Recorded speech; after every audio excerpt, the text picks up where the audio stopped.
Queremos agradecerte, Señor, en esta tarde el don de la fe, ese regalo que hiciste a Abraham, a quien llamamos Padre en la fe, y que sin merecerlo nos lo diste el día de nuestro bautismo, que has conservado, Señor, en nuestras vidas. Tu palabra nos dice que tu justo vive de la fe. Te pedimos esa gracia, Señor, de ser los justos, que vivamos de la fe, que esa fe nos vaya descubriendo con su luz tu grandeza, y sobre todo que esa fe nos lleve a ese encuentro personal contigo, cerca del cual vamos a reflexionar esta tarde a la luz de la doctrina del Santo Padre. Señor, también tus palabras ahora en mis labios, envíanos tu mensaje. Queremos recibir todo lo que quieres regalarnos, Señor, en esta tarde. Y lo pedimos por medio de María, nuestra Madre. Empecemos con la lectura de ese pasaje tan conocido que encontramos en el capítulo 10 de San Lucas, en el versículo 38 y siguientes. Marta y María. Yendo de camino, entró Jesús en un pueblo, y una mujer llamada Marta le recibió en su casa. Tenía ella una hermana llamada María que, sentada a los pies del Señor, escuchaba su palabra, mientras Marta estaba atareada en muchos quehaceres. Acercándose pues, dijo Marta: Señor, ¿no te importa que mi hermana María me deje sola en el trabajo? Dile pues que me ayude. Le respondió el Señor: Marta, Marta, te afanas y preocupas por muchas cosas, y hay necesidad de pocas, o mejor, de una sola. María ha elegido la parte buena, que no le será quitada.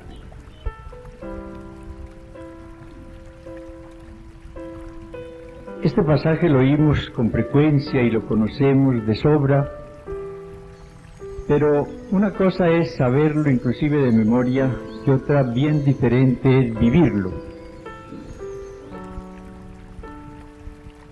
El Señor nos llamó ante todo para que estuviésemos con Él, no olviden esto. El Evangelio, hablando de la vocación de los 12, dice: llamó a los que quiso para que estuviesen con Él. Esa fue la primera finalidad, que estuviesen con Él. Después los envió, ir por todo el mundo. Pero, caigan en cuenta de esto, no los envió solos, fue con ellos. Estaré con vosotros todos los días hasta la consumación de los siglos. Es un secreto muy importante el que nos revela el Señor cuando nos hace descubrir esa verdad. Nuestra vocación es, ante todo, para estar con el Señor.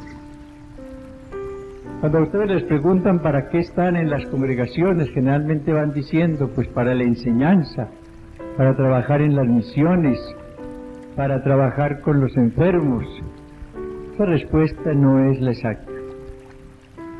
No, el Señor las llamó para que estuviesen con Él, a todas, a las carmelitas que están allí en el convento, a las teresitas, a las salesianas, a las siervas, a todas, las llamó para que estén con Él.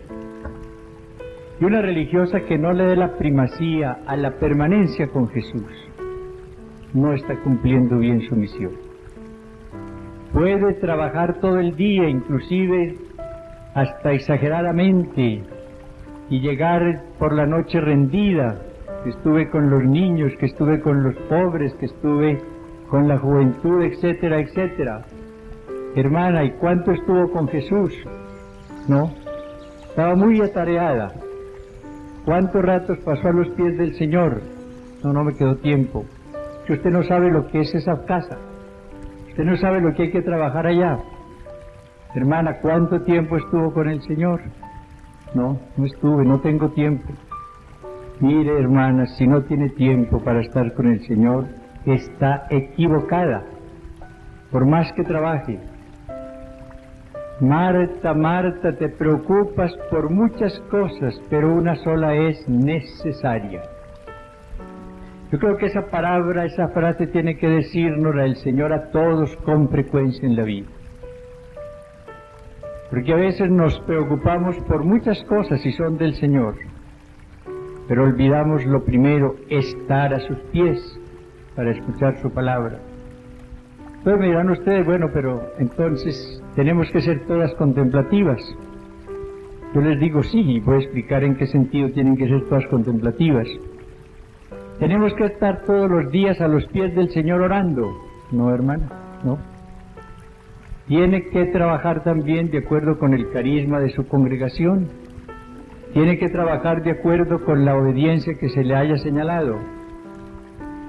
Pero no olvide la mejor parte, estar a los pies del Señor primero escuchando su palabra. El Señor es maravilloso y yo creo que vamos a sentir una vergüenza muy grande cuando nos encontremos ya con Él en el momento de la muerte, al ver cómo Él, por amor, quería que estuviésemos muchos ratos con Él. Y nosotros pasamos siempre lejos de Él.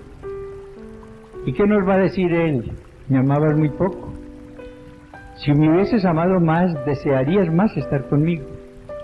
¿Qué pasa en el amor humano? Hay un deseo muy grande de encontrarse los que se aman. Está la llamada por teléfono, la carta y la conversación a veces interminable. El deseo de estar con el ser amado. No nos echemos cuentos a nosotros mismos. Si no gustamos de estar a los pies del Señor es porque nos falta amor a Él. Las otras son excusas que ponemos. Son excusas nomás. Que usted no sabe todo lo que tengo que hacer. Si tiene mucho que hacer, necesita orar más. Mientras más fuerte sea el trabajo, más intensa tiene que ser la oración. Uno va descubriendo cómo, en la medida en que pasa ratos con el Señor, se le facilita después el trabajo y le rinde el trabajo. Ensáyenlo, las que no lo hayan hecho todavía. Ensayen esto y verán cómo la vida va cambiando en la medida en que uno pasa muchos ratos con el Señor. Y si alguna de ustedes, oiga, está en una congregación en donde no la dejen orar, no la dejen, sálgase, sálgase. Eso no habría razón de ser. Que a una religiosa le impusieran un ritmo de vida tal que no le permitieran orar. No. Toda religiosa es llamada para estar ante todo con el Señor y después para ir a llevar el mensaje del Señor a los demás.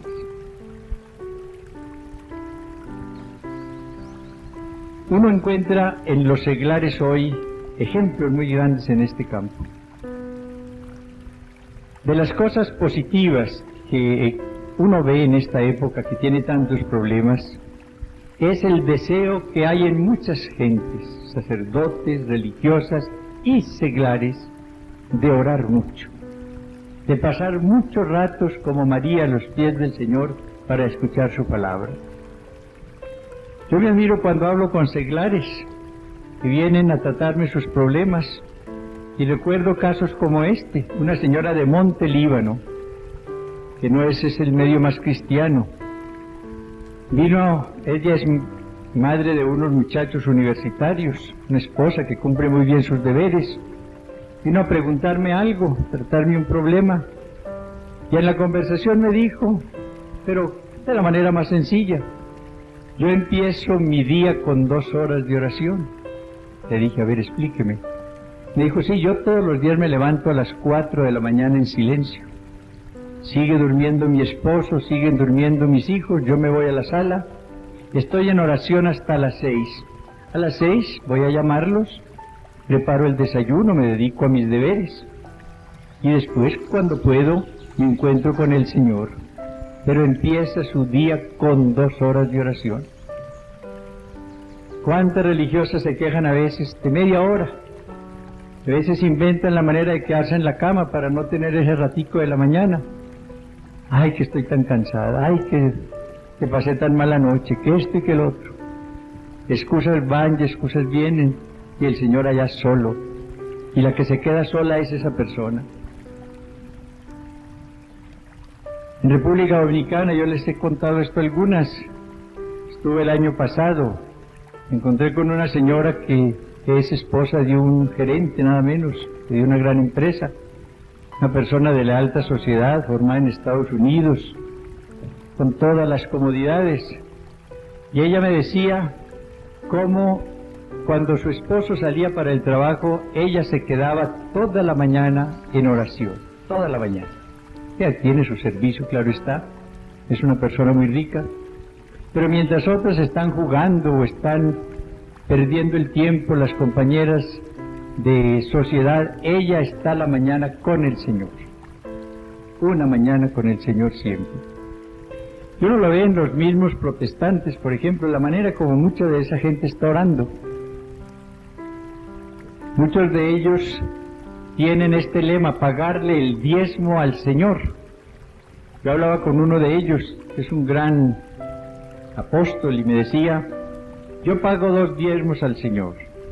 Le pago el diezmo de lo que gano, le doy el 10%, porque Él es el Señor de mis bienes. Y luego le pago el diezmo de mi tiempo, y procuro pasar por lo menos 2 horas, 40 minutos diarios en oración, porque el tiempo, decía él con razón, es del Señor, y yo reconozco de esa manera que el Señor es el dueño de mi tiempo. Nos están cogiendo la ventaja los seglares, y debemos alegrarnos porque ellos oren mucho, pero debemos lamentar que a veces nos lleven la delantera, cuando nosotros, privilegiados, llamados por el Señor para servirle de tiempo completo y corazón completo, oramos menos, oramos menos. La gran necesidad del mundo actual es la oración, hermanos, es la oración. Díganme lo que sería el mundo si 200,000 o 300,000 religiosas y no sé cuántos millares de sacerdotes, todos fuéramos personas de oración, el cambio que daría el mundo. El mundo sigue lo mismo con tanto padre y tanta monja, más o menos. Muy buena, sí, y trabajando mucho, pero sin una vida de unión muy íntima con el Señor. El mundo cambia por la oración. Yo recuerdo una frase de Pablo VI, el mundo se salva por la oración o no se salva. Y fíjense, en esta época del posconcilio, donde ha habido tanta cosa buena y tanta bobada, tanto error, muchas personas religiosas y sacerdotes se han sugestionado con la idea de que la oración es alienante, la tesis marxista. Y le dicen, ¿qué cuento de orar? Ahora lo que necesitamos es trabajar. ¿Qué cuento de ir a perder el tiempo en una capilla mientras esté el pobre esperándonos? Y el diablo habilísimo nos hace creer ese cuento. Nos lo echan y nos lo hace creer. Y él feliz. ¿Cuánta religiosa y cuánto sacerdote ha fracasado en este año, en esta época mejor, en su vocación? Tantos, lamentablemente. Y allá en lo profundo de esa crisis, la primera causa está en que esas personas fueron dejando la oración. Y entonces, por entregarse mucho al trabajo, terminaron apartándose del Señor y casándose o en una vida que no era la del Señor. Tantos ejemplos tenemos en ese campo. La oración, que es el encuentro con el Señor. Porque la oración a veces no atrae a la persona porque ésta no aprendió a orar. Creyó que orar era meditar únicamente. Y como veíamos ayer, llega una época en que la meditación se vuelve imposible. Y si la persona no ha ido descubriendo otra clase de oración, dice, pues, ¿qué voy a hacer? Ya no puedo meditar, pierdo el tiempo, más bien me voy a hacer cualquier cosa, a coser, a estudiar, a lo que sea. Nos quejamos ahora, por ejemplo, de pasar ratos orando aún de noche, pero se trata de la televisión y ahí sí no hay cansancio. Más de una religiosa ahora se acuesta cuando se acaba la televisión. Podremos así pensar en santidad, en cambio de vidas. Cuando interesa más la fiera, por ejemplo, que el Señor. O interesa más cualquier de esas bobadas que hay que el Señor. ¿Podremos crecer así? Cuestionémonos en este retiro. ¿Cuál es la oración que quiere el Señor? La que verdaderamente va atrayendo a la persona, la que la va llenando. Es la que definió Santa Teresa muy hermosamente: hablar de amistad, de amores con quien tanto nos ama. Es un encuentro amoroso con el Señor para hablar amorosamente con Él. Esa es la oración que Él quiere. Una oración en la cual la persona postrada a los pies del Señor escucha su mensaje. Una oración en la cual esa persona postrada a los pies del Señor le abre su corazón y le dice cómo está. Le habla de tristezas y de alegrías. Le habla de problemas y le habla de buenos éxitos. Amorosamente intercambia todo con el Señor, que quiere oír ante todo y que quiere también hablar a la persona. Porque en todo diálogo hay ratos en los cuales se habla y ratos en los cuales se escucha. Y eso es lo que sucede en la oración. A veces no podemos decir sino: Señor, aquí estoy, y estamos sin más. Esa es una oración maravillosa. Otras veces vamos a decirle, porque no podemos hacer otra cosa: Señor, Hijo de David, ten compasión de mí. Y vamos a repetir esa frase. Y cuán distintos vamos a salir después de esa oración. Que yo no voy a perder el tiempo allá. Se pierde el tiempo cuando no se está con el Señor, jamás cuando uno está con Él. La única oración que se pierde es la que no se hace, la que no se hace. Pero la religiosa está llamada a la contemplación, a la oración contemplativa. Santo Padre en Medellín a las religiosas les dijo lo siguiente: por la oración contemplativa, como la Santísima Virgen, que conservaba y ponderaba en lo íntimo de su corazón la palabra de Dios, os convertís en testigos audaces de la presencia del Señor y sois signos ante el mundo del encuentro definitivo con Él. La capacidad de contemplación se os convierte en capacidad de influjo evangelizador.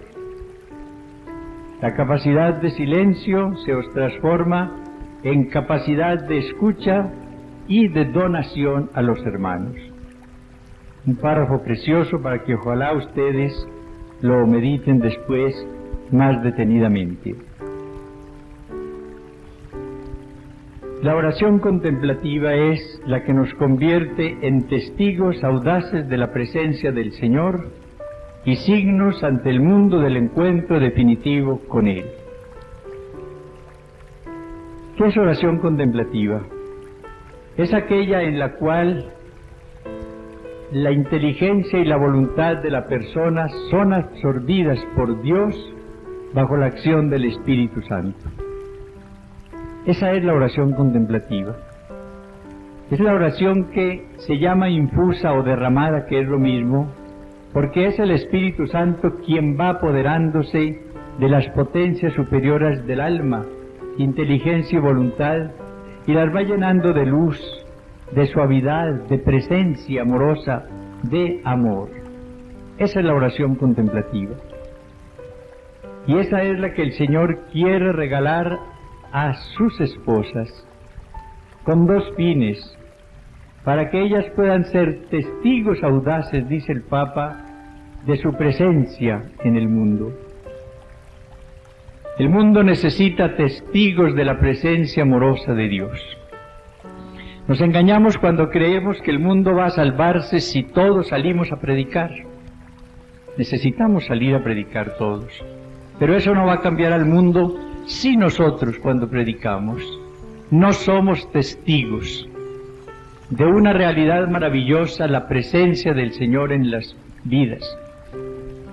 El mundo cree que Dios es un ser lejano, que está por allá a millares y millares de lenguas de distancia.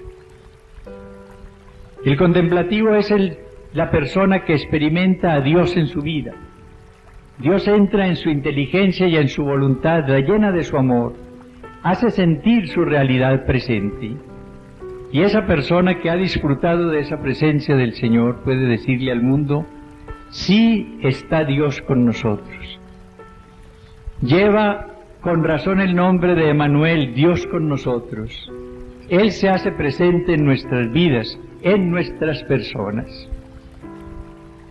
Y esa contemplación es la que da la capacidad de ser signo ante el mundo del encuentro definitivo con el Señor. Fíjense que como dice San Pablo, la finalidad nuestra es el de estar después de la muerte con el Señor. Y dice una frase muy hermosa: y siempre estaremos con el Señor. Pero esa compañía del Señor, esa presencia del Señor en la vida, se va realizando desde ahora. Ustedes dicen: sí, Él está presente en mí por la gracia, y claro, eso es lo primero. Pero es una presencia por la gracia que muchas veces no experimentamos. Pero en la contemplación, esa presencia de Dios que está en nosotros por la gracia, se vuelve experiencia. Porque la inteligencia se llena de su luz, la voluntad se llena de su amor, todo el ser se siente envuelto por la presencia amorosa de Dios. Hay una diferencia muy grande entre tener a Dios en el alma y sentir a Dios en el corazón. Y eso es lo que pasa con la contemplación. Antes, en la persona, la religiosa que está haciendo la meditación, Dios está en su inteligencia y medita sobre Él, y está muy bien, y es una parte muy importante en la vida. Estoy meditando en la omnipotencia de Dios, en la providencia de Dios, estoy meditando en Jesús, en lo que Él decía, en lo que Él hacía, está en mi mente, pero no ha bajado al corazón. Y la gran diferencia existe cuando ese Señor que está en la mente baja al corazón. Lo que pasa en el amor humano, una muchacha tiene en la mente a los compañeros de colegio, por ejemplo, los conoce, sabe el nombre, dónde viven, etc. Pero un día uno de ellos baja el corazón de esa muchacha, y ahí viene el gran cambio. Ese muchacho ya es distinto de los demás. Hay un cambio tremendo. Y viene el deseo de hablar con Él, de salir con Él, de encontrarse con Él. El problema de muchas religiosas y muchos sacerdotes, y claro, seglar, es que el Señor permanece en la mente y no baja al corazón. Por eso no hay el entusiasmo por Él. Y baja al corazón es en la contemplación infusa. Cuando viene como lluvia. Santa Teresa pone comparaciones con el agua muy hermosas acerca de la presencia de Dios. Y esta contemplación infusa la compara ella con un agua que cae suavísimamente del cielo sobre un muerto. Habla primero, y es el caso de la meditación, de una persona que va a sacar agua de un pozo. Tiene una noria, dice ella, el agua está allá, profunda, tiene que la persona o con una bomba o con un balde tiene que hacer el gran esfuerzo para sacar un poco de agua, y tiene agua. Pero fíjense la diferencia cuando la persona empieza a ver que el agua cae, no tiene que hacer ningún esfuerzo, la recoge, se beneficia con ella. Es una comparación muy práctica para hablar de lo que es la contemplación infusa. Ya la presencia del Señor como que se derrama, Dios se vuelve comunicación, Dios se vuelve presencia, y uno lo experimenta y entonces puede ser testigo de la presencia de Dios en el mundo. Antes de ir a Puebla, Juan Pablo II estuvo en República Dominicana. En la Catedral de Santo Domingo pronunció una homilía muy hermosa y la centró en esta idea: cómo nosotros, fíjense bien en los términos, debemos tener un encuentro con Jesús resucitado. no con un Jesús muerto, con Jesús resucitado, que vive. Y dijo, debe ser un encuentro vivo, primero. Segundo, personal. Tercero, de ojos abiertos. Y cuarto, de corazón palpitante. Primero, el encuentro con Jesús resucitado. Muchos de nosotros vivimos a veces con la idea de un Jesús muerto, sí, que murió y fue sepultado, como que lo dejamos allá. Pero cuando se nos habla de un Jesús vivo, nos asustamos porque el muerto como que se movió. Ese es el susto de muchas personas con la renovación ahora. Están asustadas porque hay mucha gente que está feliz con Jesús resucitado, disfrutando de esa realidad. Jesús vive en mi vida, Jesús vive en muchos. Y hay padres que se asustan con eso, y monjas que se asustan con eso. Se movió el muerto y resucitó y ¡ay, qué susto! Esa es la belleza que tenemos en la iglesia, que estamos con un Jesús resucitado, y ustedes no le están sirviendo a un muerto, están sirviendo a Jesús que vive, a Jesús que vive. Pero ese encuentro debe ser primero vivo, no es el encuentro frío del intelectual. Uno conoce teólogos sumamente profundos que dan unas conferencias maravillosas, abren un libro, van pasando páginas, qué cosa tan profunda, uno como que no lo sigue, cierran el libro, salen por allá a leer o a hacer cualquier cosa, y el Señor lo que es importarles muy poco. Tienen muchas ideas y doctrina del Señor, pero es un conocimiento frío, es un conocimiento seco, el que pasa en las universidades por lo general. El encuentro, dice el Papa, con Jesús resucitado debe ser vivo, lleno de vida, lleno de amor. Es el encuentro que verdaderamente influya después en la conducta, que cambie nuestra vida. ¿Qué le pasó a Pablo? Pablo tuvo un encuentro con Jesús resucitado, un encuentro vivo, y ese encuentro con él cambió definitivamente su modo de ser. Iba a perseguir cristianos y se convirtió en apóstol del Señor. Y dice después un encuentro personal. Esto es muy importante. No es el encuentro nuestro de personas con unas ideas acerca del Señor, que es lo que sucede en los estudios. Y hacemos una tesis y presentamos un examen y muy bien, y salimos con un grado. El encuentro con el Señor no puede ser eso solamente. Claro que ojalá tengamos mucha doctrina, pero tiene que terminar en el encuentro con la persona de Jesús, no únicamente con ideas acerca de Jesús. El encuentro personal, de persona a persona. Yo cuando estudio física o estudio astronomía o estudio química, no tengo encuentro personal con esas ideas. Mi persona está en contacto con ideas, con nociones, con datos.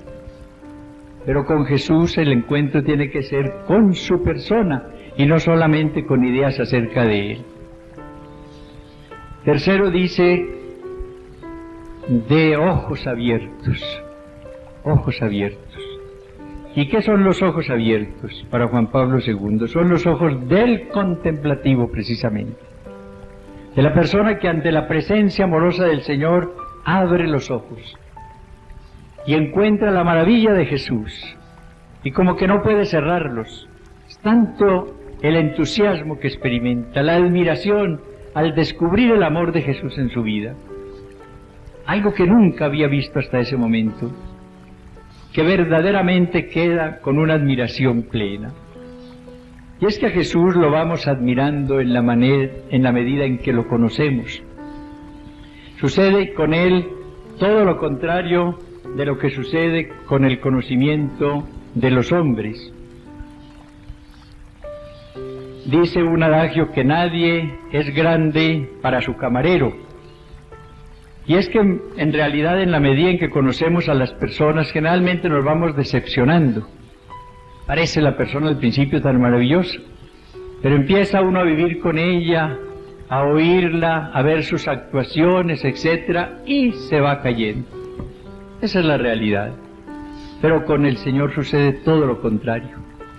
En la medida en que se conoce a Jesús, se admira más y por lo mismo se le ama más. Es lo que dice San Pablo en la carta a los Filipenses. Yo le recomiendo después la lectura del capítulo 3 de esa carta, sobre todo del versículo 7 en adelante. Dice el apóstol, oigan bien esto: lo que era para mí ganancia, lo he juzgado una pérdida a causa de Cristo. Lo que era ganancia, lo de Cristo Jesús, mi Señor, por quien perdí todas las cosas y las tengo por basura para ganar a Cristo, conocerle a Él, el poder de su resurrección y la comunión en sus padecimientos, hasta hacerme semejante a Él en su muerte. Aquel hombre que vio cómo su vida había cambiado con el encuentro con Jesús, se pone a reflexionar sobre lo que habría sido y lo que tenía antes de encontrar a Cristo y lo que tenía ahora, y dice: todo basura frente al conocimiento de Jesús, mi Señor, dice, por quien todo lo he perdido para ganarlo a Él, para unirme con Él, para enriquecerme con Él. Eso es lo que va sucediendo en la contemplación. En ese encuentro de ojos abiertos con Jesús resucitado, el conocimiento de Jesús va siendo cada vez más profundo. Oigan bien, porque no es el fruto de nuestra reflexión, sino es la luz que el Espíritu Santo va infundiendo en nosotros acerca de Jesús. Yo estoy seguro de que hay campesinos que conocen más a Jesús que los grandes teólogos. Que los grandes teólogos pueden hacer exposiciones maravillosas sobre ideas acerca de Jesús, pero ese campesino a veces lo ha encontrado en su vida, y lo vive, y lo contempla, y lo ama, y lo conoce por lo mismo mejor que nosotros. Uno aprende tanto de los campesinos. Yo he aprendido más de los campesinos que en los libros. Yo estuve en universidad y saqué un grado por allá en Montreal y todo eso. Eso no sirve para nada frente a lo que uno aprende junto a un sagrario o hablando con una persona enamorada del Señor. Un campesino, un pobre, un niño, ¿qué cosas las que le dicen a uno? Es el conocimiento, el encuentro de ojos abiertos de la contemplación con Jesús resucitado. Y termina el Papa IV, de corazón palpitante. Encuentro, repito, vivo, personal, de ojos abiertos y corazón palpitante con Jesús resucitado. Porque es que cuando la persona tiene ese encuentro con la persona de Jesús, el encuentro personal, de persona a persona, vivo, de ojos abiertos en la contemplación, el corazón empieza a llenarse de amor a Él, empieza a palpitar por Él. Es el cambio en la vida, es el cambio en la vida. Ustedes dirán, pero mire, está como desenfocado ahora. Todos nos están hablando es de evangelizar. Y fíjese que en Puebla se habló de evangelización, y hubo un sínodo que habló de evangelización, y Juan Pablo II vive hablando de evangelización. ¿Usted por qué no nos habla de eso? Estoy desenfocado, ¿no es cierto? Oigan lo que dice Juan Pablo II. Dice: la buena nueva es Cristo. Lo que hay que predicar, evangelizar, es Cristo resucitado. La buena nueva es Cristo muerto y resucitado. Por eso solo, y está hablando de religiosas, solo podréis evangelizar si lo lleváis en vuestros corazones y lo transparentáis en vuestras vidas. Qué visión tan profunda de lo que es evangelizar. No es solamente ir a dar unas conferencias sobre el Señor y sobre el Evangelio. Vuelvo a leer. La buena nueva, el Evangelio, que eso quiere decir Evangelio, la traducción de Evangelio es buena nueva, es Cristo muerto y resucitado. Por eso, solo podréis evangelizar si lo lleváis en vuestros corazones, no en vuestras mentes solo, en vuestros corazones, abrazados en amor a Él, y lo transparentáis en vuestras vidas. lo transparentáis en vuestras vidas. Este discurso de Medellín es muy profundo. Todas ustedes ojalá lo mediten con frecuencia. Dice el Papa, todo esto se compendia en el espíritu y la práctica de los consejos evangélicos, sobre todo a través de la profesión de los mismos ante la Iglesia. No consintáis en que los compromisos de pobreza, castidad y obediencia pierdan su genuina significación religiosa, que es de seguimiento evangélico a la luz de la fe. Y es que miren, en la contemplación uno se va llenando de claridad, no de claridad fruto de estudio, de claridad derramada por el Espíritu Santo, que es la verdad y el que nos lleva a la verdad plena. Y uno empieza a valorar a la luz de Jesús todo lo que es suyo. Y empieza, en el caso de la religiosa, ella a valorar lo que son sus votos, las cadenas, los lazos de amor con los cuales ella se unió a la persona de Jesús como esposo. Solamente cuando ella ilumina con la claridad de Jesús los votos, empieza a apreciarlos. Yo he visto con dolor el afán que ha habido en esta época de vaciar a los votos de su contenido evangélico. Citemos el caso de la pobreza, de la obediencia, por ejemplo, no más. Hay verdaderos tratados para convencer a la persona que no tiene que obedecer. Hay que decirlo con dolor. Y la persona oye decir esto, mire, no obedezca que se despersonaliza. Y hoy tiene que darse una formación personalizante, muy bonita la palabra. Y de ñapa le dicen, la despersonaliza la obediencia, entonces a tirarla por la borda. Y a ver cómo me siento muy persona desobedeciendo.